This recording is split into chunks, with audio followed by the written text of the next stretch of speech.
Hola, buenas. Vamos a empezar la teoría de la tarea 2 del tema de dinámica.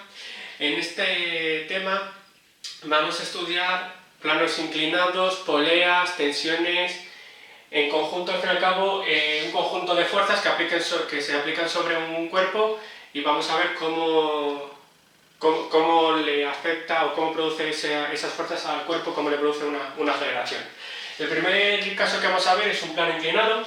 Tenemos un plano, una rampa con un ángulo de inclinación que vamos a llamar alfa, y tenemos un objeto que se va a deslizar hacia abajo del plano inclinado con un rozamiento. Entonces lo primero que tenemos que hacer es ver cuántas fuerzas o qué fuerzas está sufriendo este cuerpo. Vamos a dibujar dichas fuerzas. Tenemos el peso, que es hacia abajo.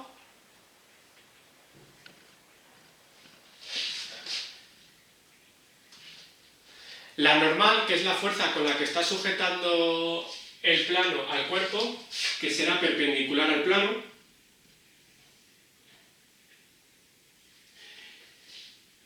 Y por último, como este cuerpo se está deslizando hacia abajo, habrá una fuerza de rozamiento que será hacia arriba.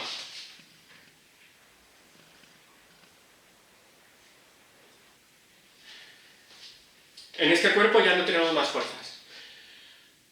Para poder ver cuál es la fuerza resultante que está sufriendo este cuerpo, para ver hacia dónde se desplaza y cuál aceleración tiene, tenemos que descomponer todas las fuerzas en dos ejes, en el eje X y en el eje Y.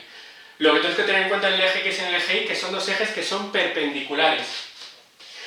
No vamos a hacer este eje Y y el eje X así, porque en ningún movimiento se desplazarían esos ejes. Por lo tanto, vamos a torcer el plano de eje X y eje Y, y vamos a hacer que este sea el eje Y y este sea el eje X.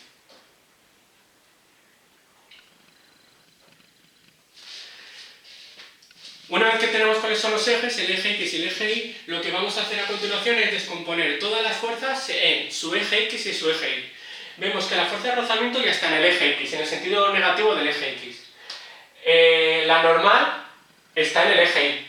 La que tendremos que descomponer, por tanto, es el peso, que el peso tendrá una componente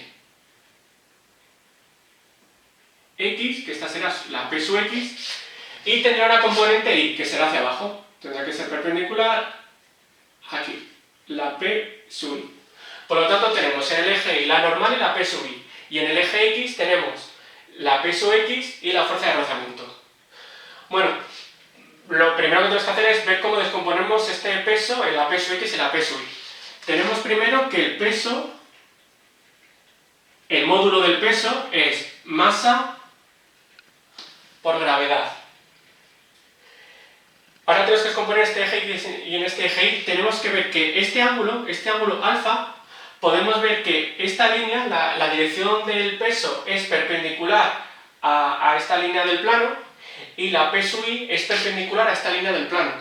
Por lo tanto, un ángulo formado por perpendiculares para las perpendiculares de otro ángulo es el mismo ángulo. Es decir, que este ángulo alfa es este ángulo alfa. Por lo tanto, podemos descomponer este peso en el P sub X y P sub Y de este modo. Vemos que el seno del ángulo será el cateto opuesto por hipotenusa. El cateto opuesto es la P sub X. Es decir, que tenemos que el seno del ángulo es P sub X partido del peso. Es decir, que la P sub X es peso por el seno del ángulo. En el eje Y podemos ver que la P sub Y es el cateto contiguo a este ángulo de alfa. Por lo tanto, la P sub Y, el coseno de alfa será la P sub Y, que es el cateto contiguo, partido de la hipotenusa, que es el peso. Por lo tanto, ponemos que el coseno del ángulo es P sub Y partido del peso. Por lo tanto, P sub Y es igual al peso por el coseno del ángulo. Ahora vamos a trabajar por separado el eje X y el eje Y. Vamos a empezar por el eje Y.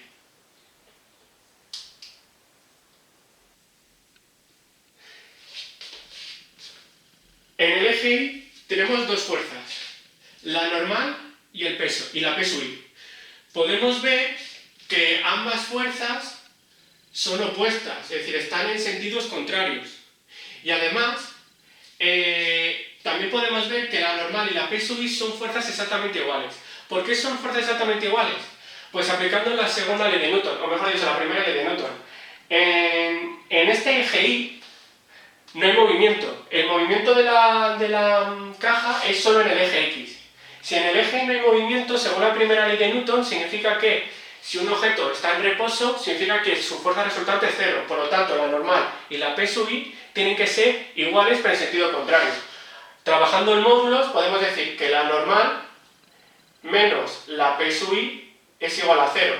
Por lo tanto, la normal es igual a la P sub i, que es igual al peso por el coseno del ángulo, por el coseno de alfa. Esto es todo lo que podemos decir del eje Y. Vamos al eje X.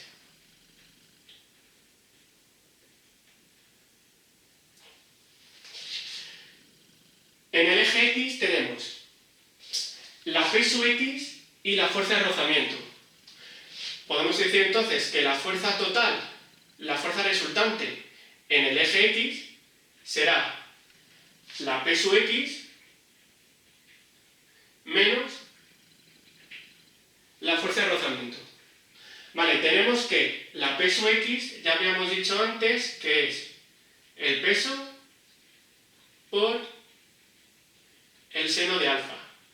Y la fuerza de rozamiento es el coeficiente de rozamiento por la normal. Es decir, coeficiente de rozamiento por la normal, que ya lo tenemos aquí añadido antes, que es igual al peso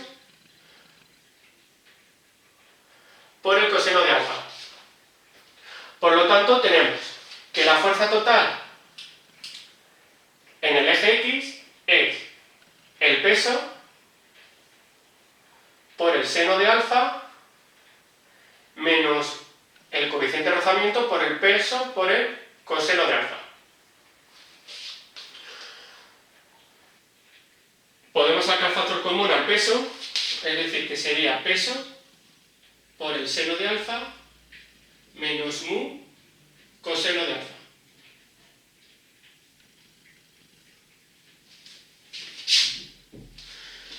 Vale, la segunda ley de Newton nos dice que la fuerza resultante, que es la fuerza total en X, la fuerza que tengo, la resultante, la suma de todas las fuerzas, en el eje Y se me han anulado y en el eje X la fuerza resultante es esta, que es la P sub X menos la fuerza de rozamiento, es igual a la masa de la caja por la aceleración. Es decir, que la fuerza total en X, que la tenemos añadida ahí, donde pone peso, voy a poner a partir de ahora, puedo poner M por G.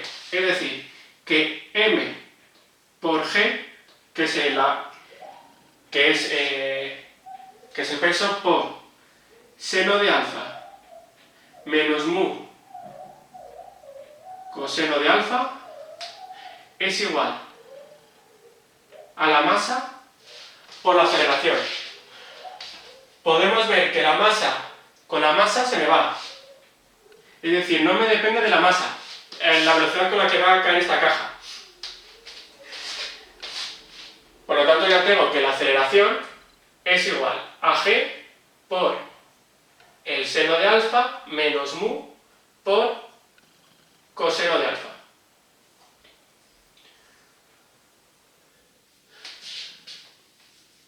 Dos cosas. Podemos ver, bueno, dependiendo de cómo sea esta alfa, veremos que este valor de la aceleración podrá ser mayor o menor. Evidentemente, cuanto más inclinado esté el plano, más rápido cae. Claro, cuando más inclinado esté el plano, el seno es más grande y el coseno es más pequeño. Ahora bien, si el ángulo fuera muy pequeño, podría darse la circunstancia de que este número fuera mayor que este, porque cuanto menor sea alfa, más pequeño es el seno y más grande es el coseno. Si este número, mu coseno de alfa, fuera más grande que seno de alfa, ¿la aceleración sería negativa y por lo tanto va para arriba? No, eso no tiene sentido. No al dejar una caja en un plano inclinado, no espontáneamente va a subir solo hacia arriba. En ese caso, significaría que la caja estaría parada. No tiene sentido que la fuerza de rozamiento fuera mayor que la P sub X. Realmente, esta ecuación de la fuerza de rozamiento que sea muy pola normal, es la fuerza de rozamiento máxima. Si lo dejamos en un plano inclinado, o sea, si lo dejamos en un plano horizontal, ahora mismo aquí no hay fuerza de rozamiento. Solo si empujo es cuando puede empezar a haber una fuerza de rozamiento. Esta realmente es una fuerza de rozamiento máxima, es decir, este valor no puede ser negativo. Si fuera negativo iría hacia arriba y eso no tiene sentido. Aquí estoy poniendo un ejemplo, esto es un plano inclinado, ahora mismo el ángulo es 0, esta alfa ahora mismo en este plano es 0, lo que implicaría, mirando la última fórmula, es que el seno es 0 y aquí nos quedaría negativo, pero eso no implica que esto vaya hacia arriba. Si inclino un poco, alfa es pequeña, en este momento la P sub x todavía no es capaz de vencer al rozamiento, por lo tanto el rozamiento no ha llegado todavía a su valor máximo, por lo tanto el objeto sigue parado. Si sigo inclinando, llega un momento que se empieza a mover. En ese momento que se empieza a mover es cuando he conseguido que la P sub x sea justo un poquito por encima de la fuerza de rozamiento, y es cuando empezamos a tener un poquito de aceleración y es cuando va a empezar a caer. Si ya inclina más, llega un momento que ya sí que resbala, y cuanto más incline, con mayor aceleración, porque mayor será el seno y menor será el coseno.